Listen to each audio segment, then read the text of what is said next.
We are continuing today to speak about Bodhicitta, or the mind of compassion, the activity of compassion. Last week we spoke about aspirational and practical bodhicitta. And of course those are the practices associated with Mahayana Buddhism of wishing for the welfare of sentient beings and directing one's mind toward seeing the value of and hoping for and caring about the welfare of sentient beings and seeing their plight and understanding their need. And then also beginning to, in a practical sense, apply one's activity towards benefiting sentient beings. And we spoke somewhat about that last week. We talked about beginning on the aspirational level. We spoke about using aspirational prayer. And particularly we mentioned that the aspirational aspect of bodhicitta should never be abandoned, that it should always be kept, and that sentient beings, so long as they are in need, should be cared for in that way, and we should think of them in that way. Then we spoke of beginning to actually practice the bodhicitta in the sense that one would accomplish one's practice as extensively as possible and then dedicate the virtue or merit of that practice to the benefit of sentient beings. Now we're going to talk about relative and absolute bodhicitta. Actually, I've already begun the teaching in speaking to the children. That's what I brought out from them and was able to hear in their own words and from their own experience exactly what they knew about that. And they were very clear that there are two ways to be of benefit to sentient beings. That one way is on a very relative level. It has to do with ordinary phenomena, is very oriented toward the human condition and what we can easily engage in. And that the other was more extraordinary, more geared toward what we as Buddhist practitioners through our practice and our study can actually engage in that ordinarily human beings cannot engage in. Relative bodhicitta is associated with the ordinary human things that human beings can do. That is to say that within the realm of possibility associated with human life, there are certain things that we can easily manage, or even if they cannot be easily managed, they are at least doable, they are at least manageable. For instance, we can easily manage to feed a hungry child since we ourselves are prosperous. And if we see a hungry child, that's not difficult for us to do. We can easily buy them a sandwich or something like that. However, if we see an entire starving nation, let's say we go to India and we see that many people in India, which is actually true, many people in India are hungry, and we walk on the streets of Bombay or some such city, or Calcutta, and we see that there are actually bodies of people laying on the ground simply waiting to die because there is no food for them. And seeing that condition in India, we understand that there are many, many, many millions of people actually starving to death. But still, it is within the realm of possibility to feed them all. Now that sounds crazy, because you know none of us in this room could conceivably feed them all. We're not that wealthy, but it is conceivable that someone would be wealthy enough to be able to feed all the people. And it is conceivable that human activity could actually feed all the people. That is conceivable. So that would be called relative bodhicitta. If we were able to feed the people, if we were able to engage in some activity that actually brought about the temporary end to their suffering, that would be called relative compassion, relative bodhicitta. Even if, from our point of view, it seems that to give a child a sandwich is no big deal, but to feed an entire nation of very hungry people and to bring about such good result from seeing so many hungry people fed would be an extraordinary thing to do. It would take an extraordinary level of commitment and kindness on the part of any one or any group of people.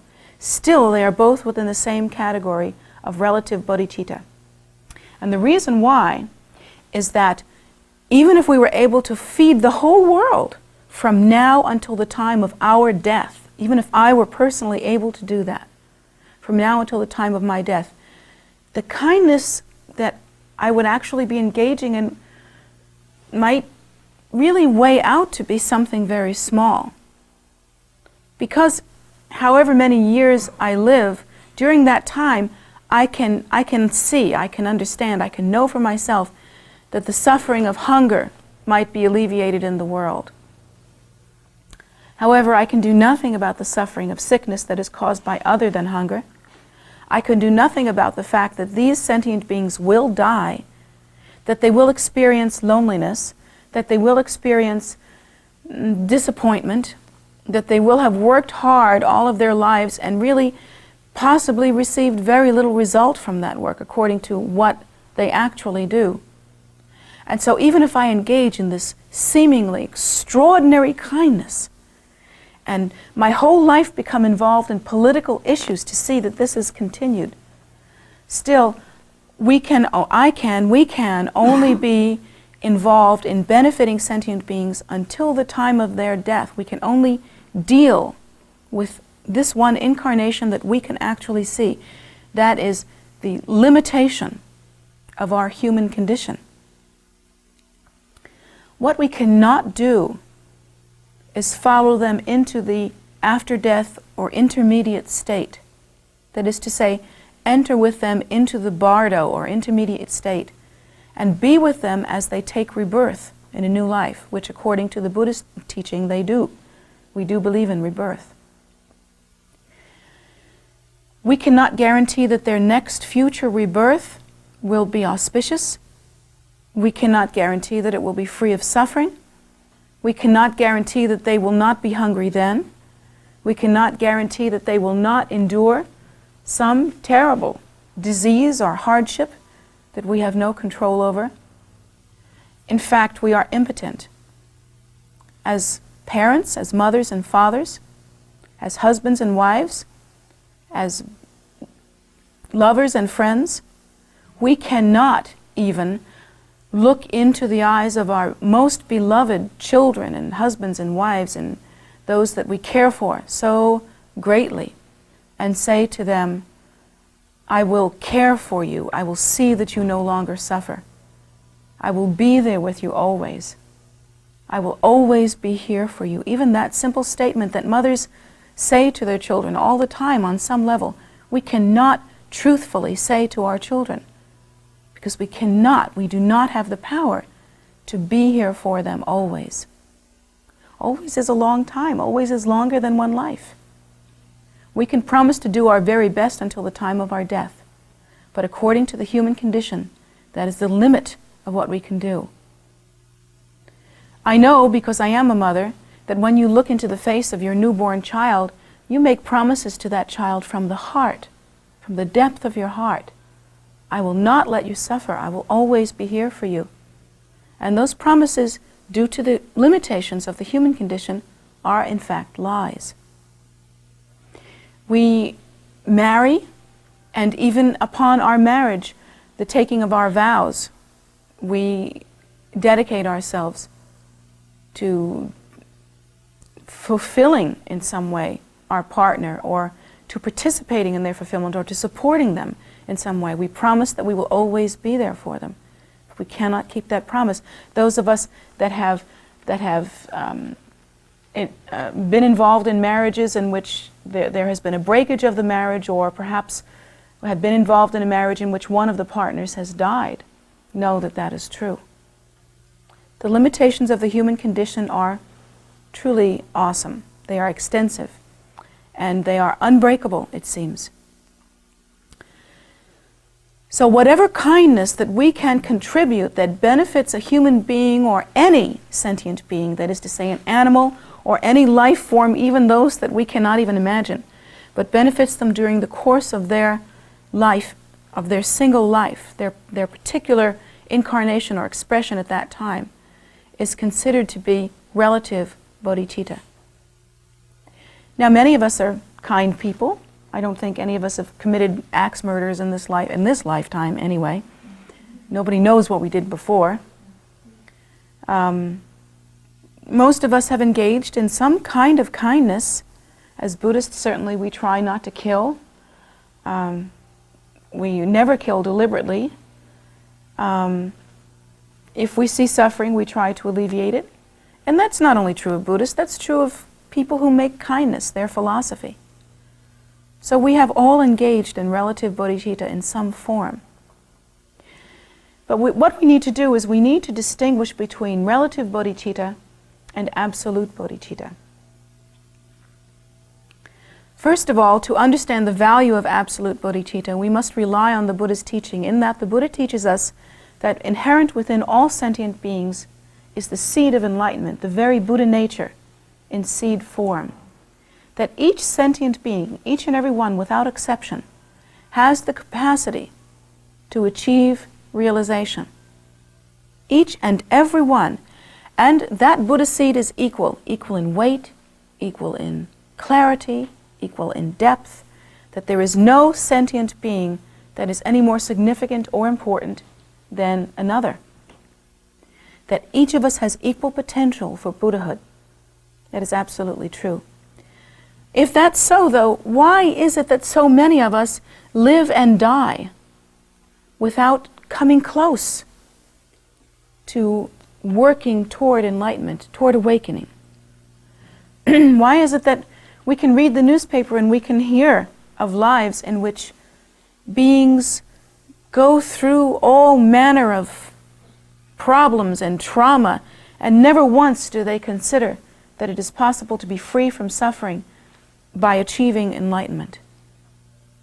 Why is it possible that an ant crawling on the ground could never even learn to look up into the sky, let alone consider the idea of enlightenment? Yet that ant has the same potential for Buddhahood that any other sentient being has the same seed. Why is that possible? Because each of us have habitual tendencies and karmic interrelations in the same way that the children spoke about in their teaching today. Each of us have habitual tendencies. Our mind streams are filled with certain cause and effect relationships and habitual tendencies that are constantly playing themselves out. Cause bringing about effect, which acts as a future cause, which brings about effect, which acts as cause, which brings about effect. And they arise interdependently, and there is always a cause for everything that arises. And it continues to act and interact in that way. In fact, since sentient beings have considered the idea of self-nature as inherently real, which marks the beginning of functioning as a sentient being, a lot of time has passed. In fact, the Buddha teaches us that we have been incarnating since time out of mind, inconceivable time. That there is no way to understand how long we have clung to the idea of self-nature as being inherently real. That being the case, we have an infinite supply of cause and effect relationships that are rising and ripening and actualizing themselves at all times. It is therefore conceivable that sentient beings may live and die many lifetimes, many uncountable lifetimes, without hearing the word enlightenment, without even considering engaging in practice in order to bring about the end of suffering. They cannot even think of the idea of walking through the door of liberation. Their consciousness is such that they can't even formulate that kind of concept due to the depth of their habitual tendencies. It simply doesn't come together. The analogy that I use is much like that gambling machine that you see in Las Vegas, where you pull down the lever and 3 of something come up, it's rare that 3 cherries will come up. It's pretty frequent that at least 1 lemon will come up. It's very rare that 3 of anything the same will come up. And how our karma ripens is very much like that. It's very chancy. Whatever catalysts we meet with tend to have an effect on our ripening karma. Therefore, even though all sentient beings are equal, even though they have the same potential for enlightenment, it is also true that many sentient beings will not simply in a natural way hear about the capacity to practice or the capacity to achieve realization or anything of that kind for a very long time. Sentient beings then continue to revolve in cyclic existence, suffering, not understanding the cause of their suffering, and therefore not being able to apply the antidote in order to achieve the beneficial result. You know yourself that when you act in an unconscious way, it's pretty much a shot in the dark as to what the result will be of that activity. That if you act in an unconscious way without thinking through cause and effect relationships, it's a 50-50 shot whether you will bring upon yourself some suffering or in some way contribute to your own happiness. As well, it's a 50-50 shot whether you will bring upon someone else some suffering or contribute to their happiness. Only when we begin to understand cause and effect relationships can we actually engage in activity which will bring us some good result. The engaging in that kind of activity which will bring about good result is considered more in the category of absolute bodhicitta, particularly understanding some other activities that the Buddha teaches, or some other teachings that the Buddha offers us. First of all, the Buddha does teach us that we live longer than one incarnation, that we live, in fact, for many different repeated rebirths. And that the cause and effect relationships that we engage in during the course of one life, if they do not bear fruit during that life, will certainly bear fruit during a later life. And that many of the things that we experience right now are a direct reflection of activities that we have engaged in previously. In fact, everything that we experience right now is a reflection of activity that we have engaged in at one time or another. In no case is it ever so that something we are experiencing happens to us from some external source with which we have no connection. We are never a victim. Although, because of our limited view of, say, 80 to 100 years of any particular incarnation, it may seem so. It may seem so.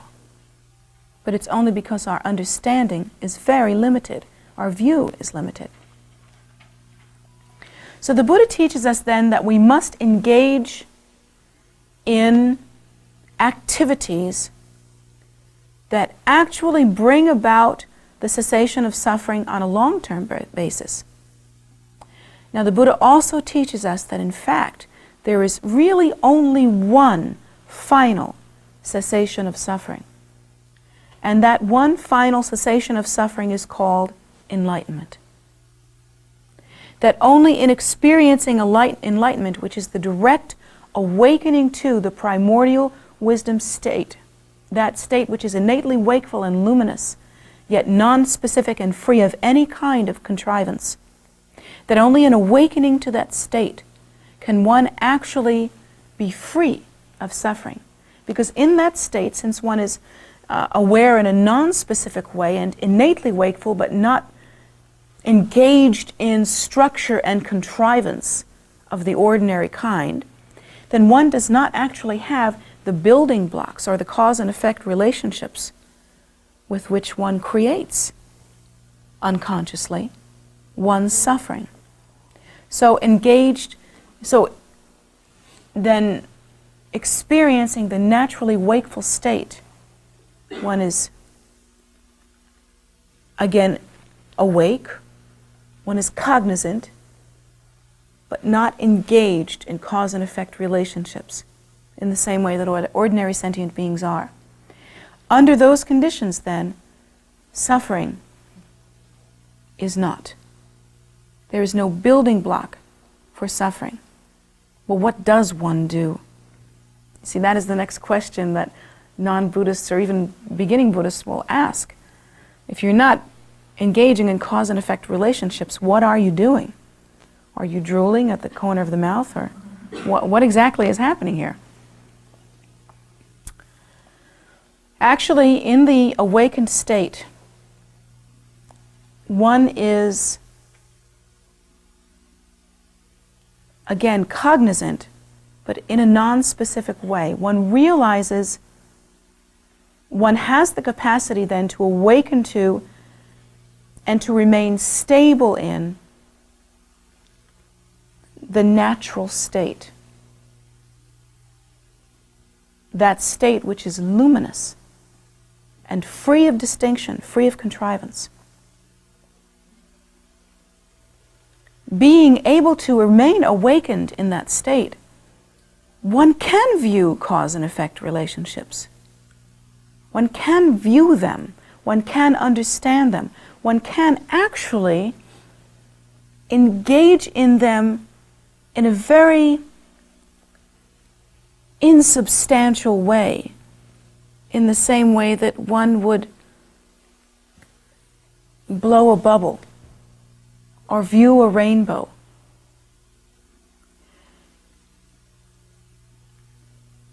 But one is not caught up.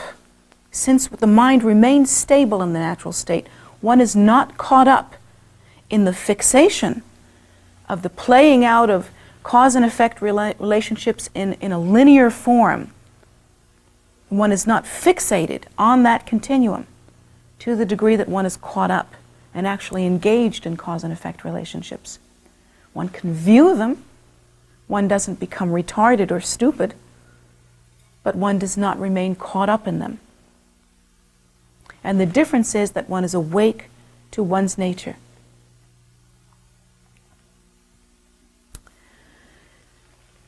Accordingly, according to the Buddhist teachings, actually, I should say, it is that naturally wakeful state, that precious awakening, that brings about the ultimate end of suffering. In that state of enlightenment, all of the causes that would cause any sentient being to be hungry or lonely or hateful or disappointed or suffering in any regard are naturally pacified. And so the most extraordinary compassion that one can engage in, the most extraordinary bodhicitta that one can engage in, is to somehow make a connection with a sentient being in such a way as to bring them to Dharma, or to expose them to Dharma, or in a much more passive way, one can pray for them in order to, on an unconscious level, create the auspicious connection. So that each and every sentient being that one comes in contact with then has a connection to the ultimate awakening state, and over time will naturally gravitate toward enlightenment and move toward that state of awakening. Now, that doesn't mean that you should go around and convert everyone to Buddhism. In fact, of all of the world's religions, Buddhism is the least involved in conversion. We're just not into it. It's just, we don't think it's attractive. And we just won't do anything that isn't pretty. It's not like that at all. Actually, we just don't see the value of it. We see that anyone who is engaged in virtuous activity, and anyone who is engaged in compassionate activity, is practicing something of benefit. And so if a person is Christian, and in their Christianity they are very kind, they are very devoted to Jesus as their object of refuge, and through his teachings are able to engage in pacifism and engage in kindness and that sort of thing, then they are practitioners. They are practicing something that is not different, really, in essence, from what we practice. And we applaud them and are very grateful for their practice. Yet, in the Buddha Dharma, there is an extraordinary technology that we are permitted to practice that engages in the accumulation of virtuous activity as an antidote to hatred, greed, and ignorance very, very quickly. So we do our best to make the Dharma available, and we do our best to in some way form an auspicious connection with every sentient being through our prayers and through our practice in order to bring about the end of their suffering. This is considered the absolute or ultimate bodhicitta. This is the ultimate kindness. And of course the definition of ultimate kindness is that kindness which does not end through the restrictions imposed on us by the human condition. Whatever good you bring a person by bringing them to Dharma or connecting them to Dharma in this lifetime, or getting them to practice, getting them to engage in kind activity, the benefit of that will not end when their stomach is empty again. It will not end at the end of this lifetime.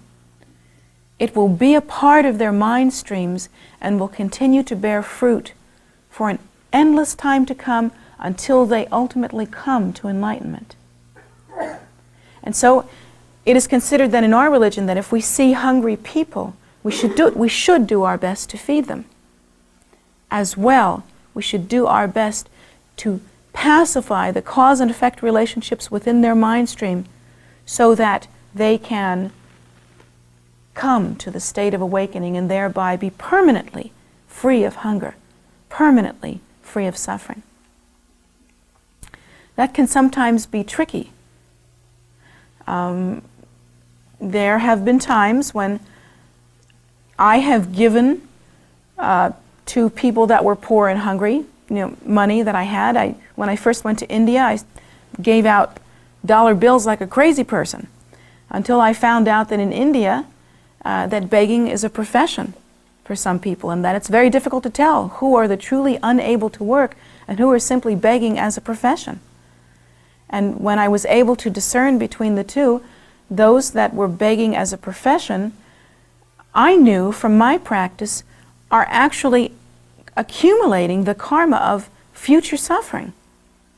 Because through their greed and manipulation, that can only bring one result, and that is in some future lifetime, they will suffer mightily because of their activity. So, to me, the kindest thing to do, although they did seem a whole lot skinnier than me, the kindest thing to do was to not give them any money, but to include them in my prayers. It's in my evening prayers. And so I would try to do that. And yet there were some that I saw were old and blind, and even if they had been beggars before, they couldn't work now. There was nothing they could do. And so I did my best to give them some food or some money. So we have to use a kind of discrimination, but that discrimination should be based on the understanding of temporary or relative and ultimate or absolute bodhicitta. To understand that we can bring about some temporary practical benefit, but that the most benefit we can bring and what we should truly concentrate on is the ultimate bodhicitta, which is to provide a method or a way by which all sentient beings can achieve enlightenment. Ultimately, the best way to do that is to practice ourselves. Because if we ourselves awaken to the natural state, if we ourselves practice to the degree that we are truly very realized bodhisattvas, we can return again and again and again in cyclic existence to hook others and to bring them to the Dharma. And then we can look into the eyes of our loved ones and say, I will never abandon you. I will never turn away from you. I will see to the end of your suffering. Only through our direct realization of the primordial wisdom state and the cessation of our own suffering can we bring that promise to fruit and actually make that promise with some degree of honesty. Only then can we look into the eyes of our loved ones and say, I will never abandon you. Never. And know that that is true. Otherwise, we're fooling ourselves. It's a joke. we simply cannot be of that much benefit. So our practice to achieve enlightenment should be primary, should be our most deep and all-pervasive concern. Ultimately, we ourselves will achieve Buddhahood, and at that time we will be able to bring about extraordinary blessing to all sentient beings. I think about Buddha Amitabha, who by the strength of his prayers was able to create a pure land of pure awakening, of a purely awakened state, through the strength of his Buddhahood, through the awesome impact of his enlightenment, to the degree that those practitioners who call out his name with faith will be automatically hooked into that natural state and achieve realization, will be able to transfer their consciousness from ignorance to bliss simply by the impact of his enlightenment. That's my dream, you see. That's my goal. What I want, what I pray for, is that all sentient beings, simply by hearing my name or anything associated with me, will be able to achieve realization. Unfortunately, that has not yet happened. People use my name in all manner of ways, and there may be some minimal benefit, but I don't know about that. So we continue, and we continue in a dogged way, hoping from the depth of our hearts to bring about benefit to sentient beings. And of course, that practice must be engaged in every day. It cannot be allowed to go by the wayside. We must engage every day in aspirational bodhicitta, the sincere cultivation of the hope that all suffering will cease. The practice of looking around and saying, enough is enough, no more suffering. And then the practical, engaging in one's practice in order to bring about the suffering of sentient being and dedicating the virtue to sentient beings. We should engage in, well, in the relative bodhicitta, which is to be kind on a human level. Yes, we should be kind. We should do what we can do in order to benefit all sentient beings.